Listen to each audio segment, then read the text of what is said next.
At ayun na nga mga nubwits. So meron tayong super random ride. Alam mo na, mga random ride series. So pupunta tayong San Juan dahil meron akong kailangang i-meet. For some reason may kailangan kong kitain kasi meron akong bagay na kailangan ibigay dun sa tao na yon. Though hindi ko na ipapakita yon. Pero dahil nasa San Juan na rin naman na tayo, edi lumibot na rin tayo doon ng konti. Tingnan natin kung anong meron doon. And then, tinetest na rin natin yung bagong CST Jackrabbit. So, nakita nyo naman na, alam nyo, kinabit ko to sa GT ko na bike. Though, pinagpalit ko muna ng wheelset. So, ang nakakabit na wheelset dito ngayon, yung Pro Light. Sobrang smooth, ang sarap ipa-jack. Siyempre, alam mo naman nating fast rolling tong Jackrabbit na ito. So, super solid yan. So, kung more off-roads ka lang, ganito dapat yung gagamitin mong gulong. Ngayon iniisip ko kung sa EDSA ako dadaan or sa Quezon Ave, tapos sa looban ako. Pero feeling ko dapat mag-EDSA na lang ako. So yan, EDSA tayo, tingnan natin. Wala naman sigurong traffic ng ganitong oras. Last stress pa lang eh. So yan o, dito sa may bandang Papilcoa, nilagyan nila ng harang yung bike lane. So medyo safe dito. Walang pipina sa'yo, wala kang kasabay, puro bike lang. Pero syempre hanggang dyan lang yan. Pagdating ng circle, malamang wala na yan. So nag-isab na lang tayo para rekta EDSA. Kaysa mag-Quezon Ave tayo, lalayo pa tayo. Hindi naman pala masyadong traffic yung EDSA. Hindi naman masyado. Oh, tingnan mo. Oh. So yan, liliko na tayo sa Ortigas. Dahil dito lang yung i-meet natin na hindi ko na ipapakita. Ay, traffic. Gutter gaming, gutter gaming. Green Hills na. Tingnan natin yung loob niyan mamaya. Pasok tayo dyan, later. 5 minutes later. So yan, naibigay na natin yung kailangan natin ibigay dun sa pakay natin. So, naisip ko puntahan yung dito sa San Juan yung parang Museo El Deposito, parang gano'n. Tingnan natin kung makakapasok tayo kasi hindi ko sure kung yung place na yun public, parang hindi yata. Pero meron kasi dun parang shrine na for Independence Chuchu. Tingnan natin later. Pag medyo rush hour, di masaya mag-bike dito sa may San Juan. Traffic, daming motor. Siguro pag medyo gabi or maaga ng konti. Uy, Ronak. Naalala ko dito sa Ronak. Madalas kaming nag-prenup dyan. Alam ko kailangan ko nang lumiko dito sa may Santolan na to.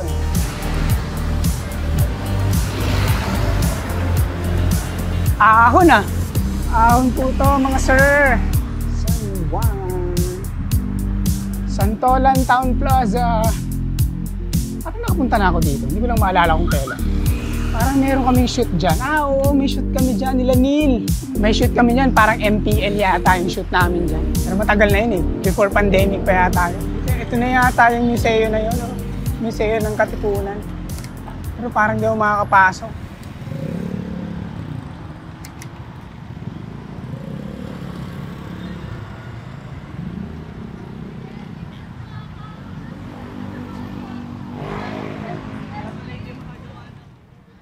Ah, yun. Sige, puntahan natin. Pasok tayo dyan. Ito pala yung daan. So, yan. Meron pala silang park dito. Ilan yun. So, yung pagtambayan dito sa San Juan.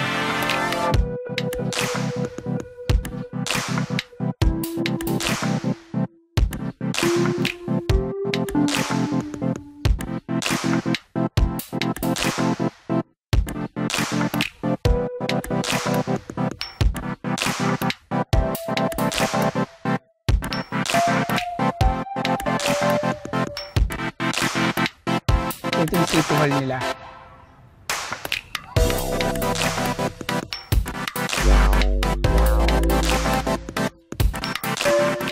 Soon after. So dito, akay lang ang bike. Bawal kang mag-ikot-ikot dito. Sisitahin ka ng gwardya. So pwede kang tumambay dito. Bawal lang mag-ikot-ikot ng bike. I mean, pwede mong iakayin, pero huwag mong ianda, huwag mong sakyan. Pero pwedeng picturean.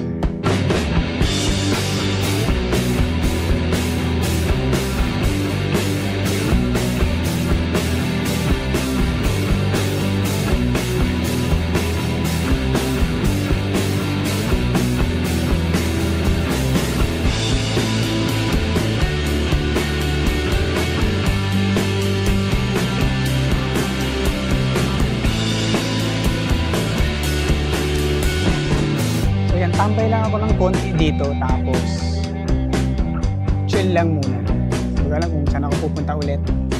Pero malamang pupunta ako sa shopping center pag medyo madilim na para maganda yung mga ilaw. Medyo mahigpit sila dito. Hindi ka pwede mag-park dito sa may grass, dito daw sa gilid. Sisitahin ka palagi. Mahigpit sila eh. Hindi ko alam kung bakit. Sobrang higpit nila. Pero siguro para mapanatili nila yung maayos dito. Kasi kung tatambay ka nga naman tapos babalawrain mo eh, syempre, papangit na yung lugar. Ate Ice Candy!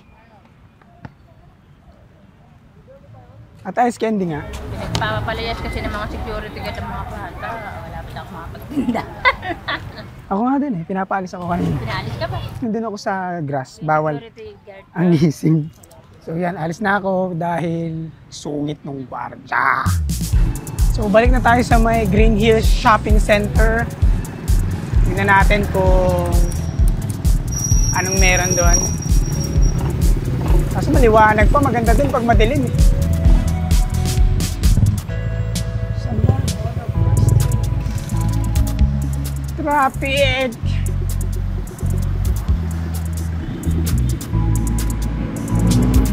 So yan, papunta na tayo sa Green Hills Shopping Center.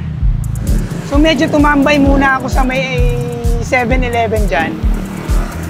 Para magpadilim ng konti kasi mas maganda dito pag madilim eh. So libot-libot tayo ng konti. Tingnan natin kung anong meron sa Green Hills. Nakapag-reception na din ako dyan, Gloria Maris. Pag Chinese wedding kami, ganyan. Diyan kami nagre-reception madalas. Sa Gloria Maris. Malamang may wedding dyan.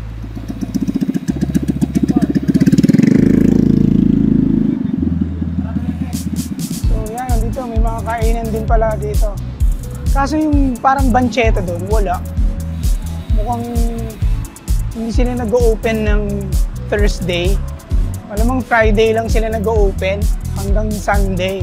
Pero wala sila ngayon yung kainan doon. Pero marami naman din kasing choices dito sa pwesto na daw. Hindi lang naman yung parang bancheta doon. Pero kasi, doon kasi pwede kang pumili ng marami sa iba-ibang tindahan eh. At parang ang lame, parang hindi Pasko. Parang, usually pag dito sa Green Hills, pag Berna, medyo matindi na ang Paskuhan eh. Bakit ngayon parang wala lang? Parang hindi pa feel yung Christmas. Dito, anong meron? Ito, medyo marami-raming Christmas lights. Tsaka marami ding kainan Pero itong place na to para, Gloria Maris para dito rin.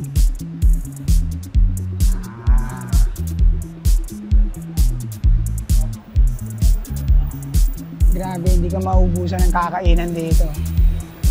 Dito din yung Music Museum. Minsan may mga concert dyan, saka theater acts. Tapos yung ilalim niyan, yung loob niyan, nandyan yung mga tindahan ng mga cellphone, saka mga gadgets. Parking ng bike pala rito. Sige, pasok tayo sa loob. So yan, dito tayo sa loob. Daming kung ano-ano. Kung anik-anik, mga random stuff. Pagkain, bags, shoes, meron. At nandito na tayo sa mga gadgets. iPhones, Androids, iPads, pati mga MacBook, meron dito. Naalala ko nung bumili ako ng first Nokia phone ko. Dito yun sa Green Hills. Hindi ko lang maalala kung saan, pero sobrang tagal na nun eh. High school pa ako nun eh. Pero mga 4th year high school ako nun. So, malamang somewhere yun dito, pero malamang wala na rin yung shop na yun. Sobrang tagal na nun eh. Pero ever since, noon pa, ganito na dito. Grabe, parang walang katapusang tindahan ng cellphone. Tsaka majority iPhone talaga. Parang ang dalang ng mga Android phones, puro iPhone yung nakikita ko. Meron pa din namang mga Androids, pero 85% puro Apple eh. Puro iPhone. Ang daming choices. May nag-vlog. Nice. Vloggery si ate. So saan nga ba ako bababa? Kalimutan ko yung daan. Ang cute ng corgi.